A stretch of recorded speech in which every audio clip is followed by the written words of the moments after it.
Nigel Farage slams former Prime Minister David Cameron as polling shows Brits united behind the Chancellor Rishi Sunak's cut to foreign aid like few other policies. That's right, ex-PMs, grandees, the great and the good, massively out of touch with British mainstream public opinion.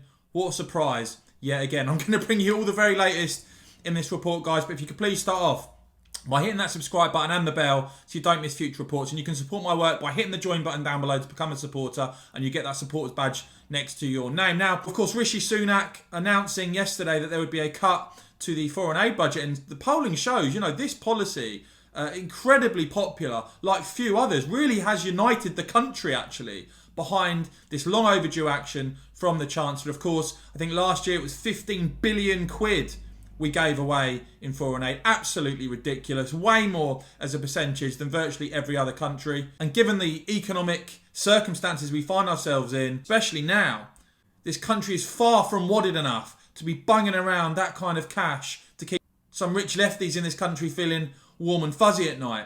But David Cameron, of course, had previously spoken out against a cut to foreign aid, along with Tony Blair. These people, I think, massively out of touch with the country, and the polling shows that. But Cameron saying that he deeply regretted the decision to break our promise to spend 0.7% of gross national income on development. Cameron's statement, he said, the questions are, do we care, do we act, and do we lead? The promise of 0.7% meant that we, global Britain, answered yes to all three, and he said that that was a promise worth keeping. Well, Nigel Farage hitting back at Cameron, saying, did you ever explain to us why our foreign aid budget sends money to China and India whilst propping up corrupt regimes around the world? Perhaps that is not necessary. And Notting Hill dinner parties, 66% of Brits want foreign aid cut. And I highlighted this before. It does really, it says a lot, doesn't it?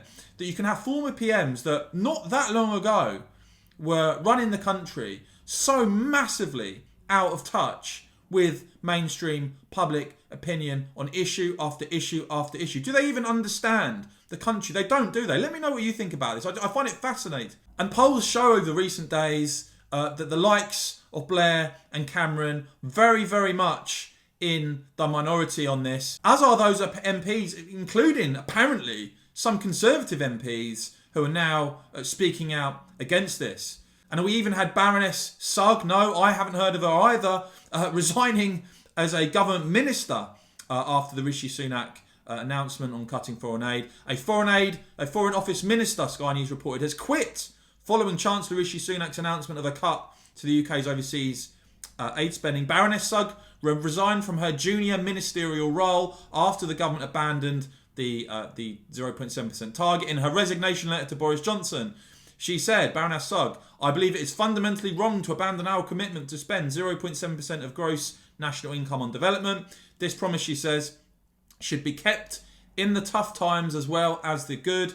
Given the link, she said, between our development spend and the health of our economy, the economic downturn has already led to significant cuts this year. And she said that I do not believe we should reduce our support further at a time of unprecedented global crises. But it's very interesting that these people, Baroness Sugg, David Cameron, of course the Labour Party, the Lib Dems, the Greens, the SNP, all represent a tiny minority in this country who want to continue handing away billions of pounds of British taxpayers' cash every year, even as we find ourselves in economic crisis ourselves with the pandemic.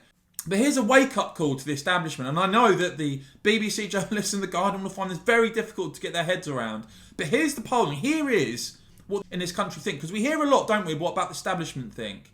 The likes of Cameron, the likes of Blair. What do the British people think? Ultimately, that's what actually matters here.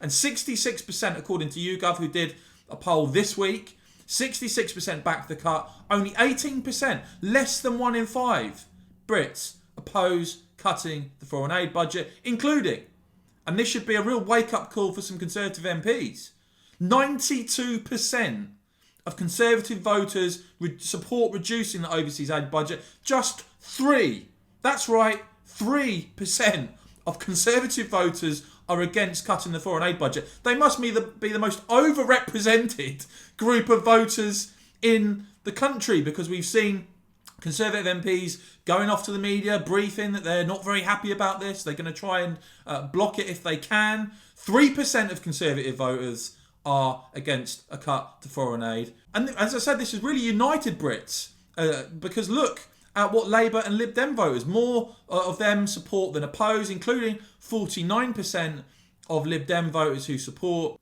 and the majority of Remainers and Leavers, including 89% of pro-Brexit voters backing this cut to foreign aid. This really is a policy uniting Brits, uniting this country like few others can. Savanta Comrades, also with a poll, their poll specifically on what Rishi Sunak, the Chancellor, is doing. And they find that 61% are in favour, just 13% in their poll, 13% oppose. And isn't it amazing when you look at the media and the commentariat and Westminster and Twitter, how overrepresented that group is, isn't it? It's astounding. The gap between much of the media, much of the Westminster establishment and the mainstream public opinion. Just 13%, according to Comrades, of Brits oppose this move. And interestingly enough, more than support the cut in foreign aid than oppose across every age range. So this whole idea that might get pushed, this narrative of, it's just elderly people who are in favour, absolute dross. 41% of 18 to 34-year-olds support, compared to just 14% who oppose.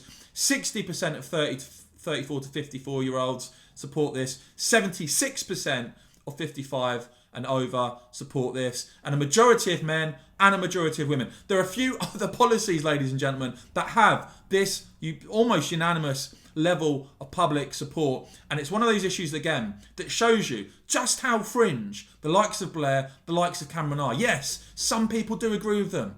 But according to Comrades, it's about 13% of the population. According to YouGov, just 3% of Tory voters oppose this cut to foreign aid.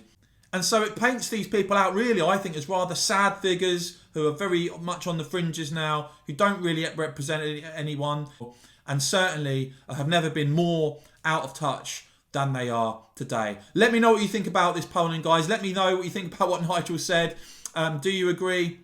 Are you surprised by any of the poll numbers at all? And of course, if you enjoy this report, if you found it helpful, informative, because I'm sure you won't see much reporting on these polls elsewhere, they're far more interested in what Tony Blair's got to say this week, then do please give this video a thumbs up and hit the join button to become a supporter of the channel. Would really appreciate that. And of course, guys, as ever, thank you so much for watching.